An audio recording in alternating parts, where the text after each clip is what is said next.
ഇന്ന് തന്നെ ഡൗൺലോഡ് ചെയ്യൂ. കാണൂ നിങ്ങളുടെ ഫേവറേറ്റ് ഷോസ്. അതെന്റെ ചെറിയച്ഛന്. അങ്ങനെയാണെങ്കിൽ ഈ സത്യം ചെറിയച്ഛനും അറിയണ്ട. ഞാൻ പറയില്ല. കയറി വരൂ സർ. യാമിനി മേഡത്തിന്റെ എല്ലാ അസുഖവും മാറി. ഇവിടെ എത്തിച്ചോണ്ട് മാത്ര എല്ലാം ഭേദമായത്.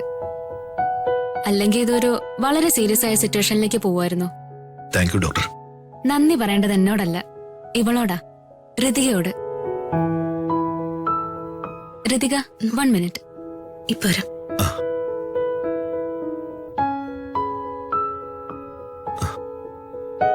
യാമിനി, ഋതുമോള് എന്റെ ജീവൻ രക്ഷിച്ചു ശേഖരേട്ട. കൃത്യസമയത്ത് എന്നെ ഇവിടെ കൊണ്ടുവന്നില്ലായിരുന്നെങ്കിൽ എന്നേക്കുമായി ഇല്ലാതാവുമായിരുന്നു. എന്റെ ഋതുമോള്. ഒരു നിമിഷം ഞാനും ഋതുമോളെ തെറ്റിദ്ധരിച്ചു. ഹോസ്പിറ്റലിൽ കൊണ്ടുപോണ്ടെന്ന് ഞാനും പറഞ്ഞതാ.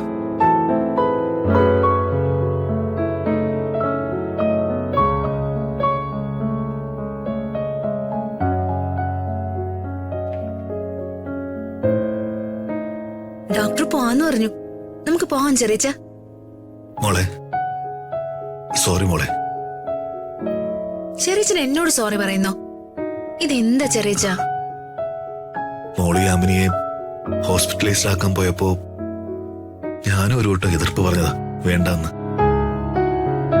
അത് ചെറിയച്ചൻ കാര്യം അറിയാതെ പറഞ്ഞതല്ലേ, അതിനെന്താ കുഴപ്പം?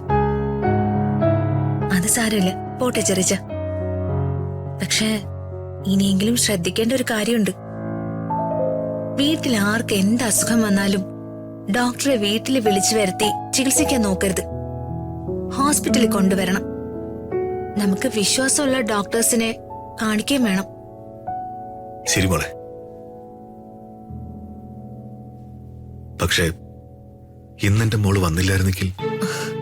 അത് പോട്ടെ ചെറിയച്ച, ഞാൻ വരുമല്ലോ. എന്റെ ചെറിയച്ചനും ചെറിയമ്മയ്ക്കും എന്ത് അസുഖം വന്നാലും ഞാൻ വരില്ലേ? ഞാൻ നിങ്ങളുടെ മൂത്ത മോളല്ലേ. അതിലെന്താ സംശയം? ഋതുമോള് ഞങ്ങളുടെ മൂത്ത മോള് തന്നെയാ. അതെ മോളെ.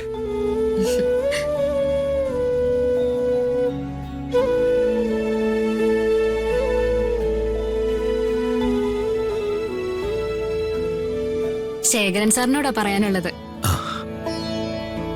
യാമിനി മേഡത്തിന് ഇനി ഇങ്ങനത്തെ പ്രശ്നങ്ങളൊന്നും ഉണ്ടാവാതെ നോക്കണം. പിന്നെ എന്നോട് ചോദിക്കാതെ ഒരു ടാബ്ലറ്റും കൊടുക്കരുത്, വാങ്ങി കഴിക്കരുത്. ഇല്ല ഡോക്ടർ. നിങ്ങളൊക്കെ വളരെ എഡ്യൂക്കേറ്റഡ് ആയ മനുഷ്യരല്ലേ. ആരെന്ത് മെഡിസിൻ തന്നാലും അതെന്ത് രോഗത്തിനുള്ളതാണെന്ന് പരിശോധിക്കണം. അതിനല്ലേ ഇന്റർനെറ്റ്. കയ്യിലിരിക്കുന്ന മൊബൈൽ ഫോൺ അതിനും കൂടി ഉള്ളതാ.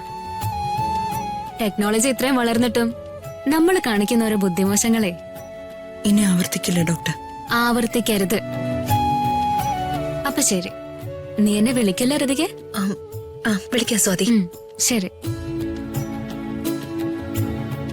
ചെറിയമ്മേ, നമുക്ക് പോവാം.